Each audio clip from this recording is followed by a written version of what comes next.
আসসালামু আলাইকুম। ঘরকোনা চ্যানেলে নতুন পুরনো সব বন্ধুদেরকে স্বাগত।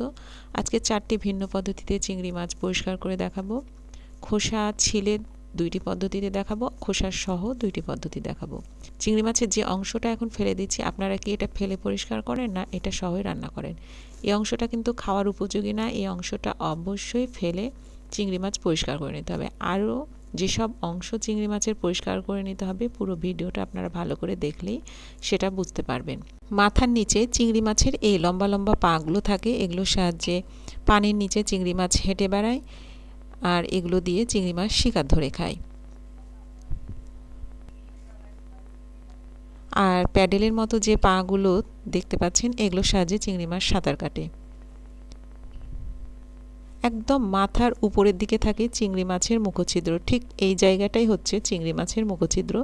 দুই পাশে সাদা উঁচু অংশগুলো হচ্ছে চিংড়ি মাছের দাঁত, আর এগুলো হচ্ছে চিংড়ি মাছের অ্যান্টেনা বা এগুলোকে সুর বলা হয়ে থাকে। আর এইটা হচ্ছে চিংড়ি মাছের মাথার উপরের দিক। চিংড়ি মাছ পরিষ্কার করার আগে পায়ের এই অংশগুলো ফেলে দিতে হবে। এখন চিংড়ি মাছের মুখছিদ্রের পাশে থাকা 2টা দাঁত তুলে ফেলতে হবে। এইটা হচ্ছে 2টা দাঁত। এই দাঁতগুলো একটু টান দিলে উঠে চলে আসে। এটা দেখতে অনেকটা ছোট হাতের অয়ের মতো। এগুলো পাথরের মতো শক্ত হয়, মুখে পড়লে খুব খারাপ অনুভব হয়। এটা পরিষ্কার করে দেওয়াটাই ভালো। আমরা অনেকেই এই দাঁতগুলো ফেলি না, এটা অবশ্যই পরিষ্কার করে নিতে হবে। এখন চিংড়ি মাছের ওপরে যে শক্ত অংশটা থাকে সেটা পরিষ্কার করে নিব। ওপরে যে কালো অংশটা দেখা যাচ্ছে, এটা এখন তুলে ফেলতে হবে। এটা হচ্ছে চিংড়ি মাছের পাকস্থলী। সামনের দিক দিয়ে একটু টান দিলেই এই পাকস্থলীটা খুব সহজেই বের হয়ে চলে আসে।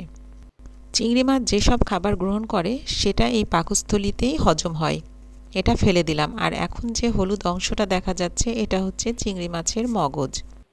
এখন চিংড়ি মাছ পরিষ্কার করার জন্য প্রথম যে পদ্ধতি সেটা দেখাবো। সেজন্য চিংড়ি মাছের খোসাটা প্রথমে ছাড়িয়ে নিতে হবে।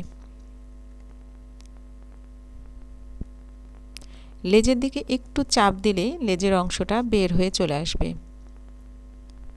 এখন পিঠের এই দাগ বরাবর চাকু দিয়ে একটা কাট দিয়ে নিতে হবে। এই পদ্ধতিতে আমরা সবাই চিংড়ি মাছ পরিষ্কার করতে জানি। এখন যে অংশটা দেখা যাচ্ছে কালো সুতার মতো, সেটা হচ্ছে চিংড়ি মাছের অন্ত্র বা ইন্টেস্টাইন। এটা ফেলে দিতে হবে। পাকস্থলী থেকে এই নালীটা বের হয়ে একদম শেষ খণ্ড পর্যন্ত বিস্তৃত। এর মধ্যে যে কালো কালো অংশগুলো দেখা যাচ্ছে, চিংড়ি মাছ যেসব খাবার খায় সেটা হজম করার পর এই নালী দিয়ে দেহের বাইরে উন্মুক্ত হয়। আমি আপনাদেরকে দেখানোর জন্য শেষ খণ্ডটা পর্যন্ত খুব সাবধানে তুলে নিচ্ছি। এই যে দেখেন, এটা অনেক বড় একটা নালী। এই অংশটা পরিষ্কার করে নিতে হবে। এই নালীর ভিতর কিন্তু অনেক ময়লা আছে। সব নালীর ভিতরে ময়লা থাকে না, অনেকগুলো অন্ত্র বেশ সাদাই থাকে, একদম পরিষ্কার সাদা হয়ে থাকে, যেমন এই অন্ত্রটা। আর শেষে যে নীল অংশটা দেখা যাচ্ছে সেটা হচ্ছে মলাশয়, যেটা শেষ খণ্ডে থাকে। এই অংশটা ফেলে দিয়ে আমরা চিংড়ি মাছটা পরিষ্কার করে নিলাম। আমরা সবাই কম বেশি এই পদ্ধতিতে চিংড়ি মাছ পরিষ্কার করে থাকি। এই যে চিংড়ি মাছটা পরিষ্কার করা হয়ে গেল। এখন দ্বিতীয় পদ্ধতিতে চিংড়ি মাছ পরিষ্কার করার জন্য চিংড়ি মাছটাকে কোনো রকম কাটাকাটি করব না, চিংড়ি মাছটা গোটাই থাকবে। কিন্তু তারপরও চিংড়ি মাছের এই অন্তটা আমরা বের করে নেব। এটা মাথা সহ করা যায়। মাথা সহ করতে চাইলে আগের মতো করে মাথাটা পরিষ্কার করে নিতে হবে। তারপরে দ্বিতীয় খণ্ডের ঠিক ওপরের দিকে এইভাবে টুথপিক গেঁথে একটু টান দিলে অন্তটা বের হয়ে চলে আসবে। তখন হাত দিয়ে আস্তে করে টেনে এই অন্তটা বের করে নিতে হবে, তাহলে চিংড়ি মাছটা পুরোটাই গোটা থাকবে। এখন তৃতীয় পদ্ধতিতে চিংড়ি মাছ পরিষ্কার করার জন্য মাথার সামনের অংশটা কেটে বাদ দিয়ে দিব। ওপরে যে তলোয়ারের মতো অংশটা আছে, এই যে এইখানে, এই অংশটাও কেটে বাদ দিব, ঠিক এইভাবে। তারপরে লেজের দিকে যে শেষ অংশটা আছে সেটা কেটে নিব। চিংড়ি মাছের মাথার সামনে যে পাকস্থলীটা আছে সেটা প্রথমে টেনে এভাবে বাদ দিয়ে দিব, আর মুখের কাছে যে দাঁতগুলো আছে সেগুলো ফেলে দিব। তারপরে মাথার পিছনে এখানে কিছু মাংস সরিয়ে নিলে এইভাবে অন্তটা বের হয়ে চলে আসবে। তখন হাত দিয়ে এরকম করে টান দিলে পুরো অন্তটা চিংড়ি মাছ থেকে বের হয়ে যাবে আর চিংড়িটা পুরো খোসা সহই থেকে যাবে, কিন্তু ভিতরের যেসব ময়লাগুলো আছে সেগুলো সুন্দরভাবে পরিষ্কার করা যাবে। ঠিক আগের মতো করেই চিংড়ি মাছটা কেটে নিলাম, তারপরে সামনের এই পাকস্থলীটা বের করে নিচ্ছি। আর দেখেন পাকস্থলীতে কত ময়লা আছে। এটা যখন রান্না করে খাওয়া হয় তখন মুখের মধ্যে পড়লে খুব বিস্বাদ লাগে, অনেকেই সেজন্য মাথাটা খেতে পছন্দ করে না। এখন লেজের দিক দিয়ে অন্তটা বের করে নেব। অন্তরটা অনেক সময় দেখা না গেলে টুথপিক দিয়ে একটু ফাঁকা করলেই অন্তরটা দেখা যায়, তারপরে এইভাবে টান দিয়ে অন্তরটা পরিষ্কার করে নেওয়া যায়। তৃতীয় পদ্ধতি মাথার শেষ অংশ দিয়ে বা লেজের দিক দিয়েও এই অন্তটা বের করে নেওয়া যায়। এখন দেখাবো চতুর্থ পদ্ধতি। ঠিক আগের মতো করেই চিংড়ি মাছের মাথার যেসব ময়লা আছে সেগুলো পরিষ্কার করে নিব। তারপর ঠিক এই দ্বিতীয় খণ্ডের ওপরের দিকে টুথপিক গেঁথে একটু ওপরের দিকে উঠিয়ে নিলে অন্তটা বের হয়ে চলে আসবে। ঠিক দ্বিতীয় পদ্ধতির মতোই এই চতুর্থ পদ্ধতিটা। তারপরে এভাবে টান দিয়ে নিলেই পুরো অন্তটা পরিষ্কার হয়ে যাবে আর চিংড়ি মাছটা পুরোটাই গোটা থাকবে।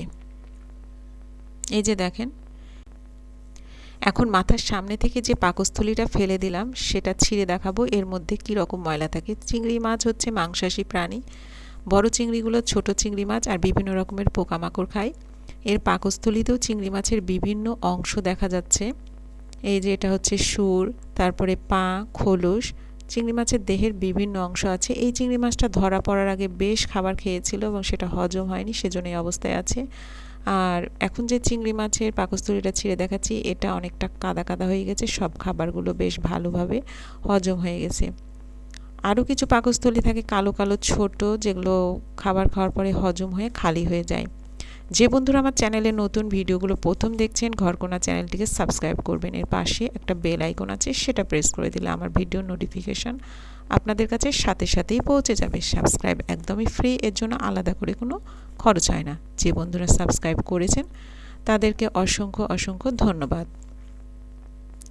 এখন দেখতেই পাচ্ছেন এর পাকস্থলী কতটা ময়লা থাকে। এইসব সহ রান্না করলে চিংড়ি মাছের মাথাটা খেতে খুবই খারাপ লাগে, সেজন্য অনেকেই চিংড়ি মাছের মাথাটা খেতে পছন্দ করে না। এখন এভাবে চিংড়ি মাছের পাকস্থলী আর দাঁতটা যদি পরিষ্কার করে রান্না করেন, চিংড়ি মাছের মাথাটা খেতে খুবই সুস্বাদু লাগবে।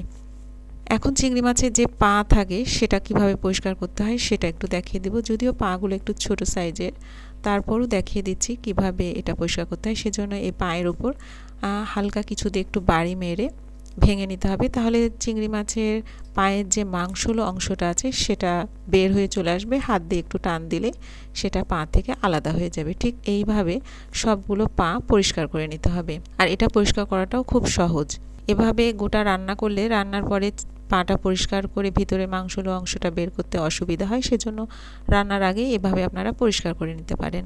চারটি পদ্ধতির মধ্যে শেষ দুইটা পদ্ধতি আমার সব থেকে ভালো লাগে। আপনাদের যেটা ভালো লাগবে আপনারা সেইভাবেই চিংড়ি মাছটা পরিষ্কার করে নেবেন। ভিডিওর কোনো অংশ আপনাদের ভালো লাগলে, আপনাদের উপকারে আসলে ভিডিওতে একটা লাইক করবেন, ভিডিওটা বেশি বেশি করে শেয়ার করবেন। আজকে এই পর্যন্ত, আবার অন্য কোনো ভিডিও নিয়ে দেখা হবে। সে পর্যন্ত সবাই ভালো থাকবেন, সুস্থ থাকবেন। আল্লাহ হাফেজ।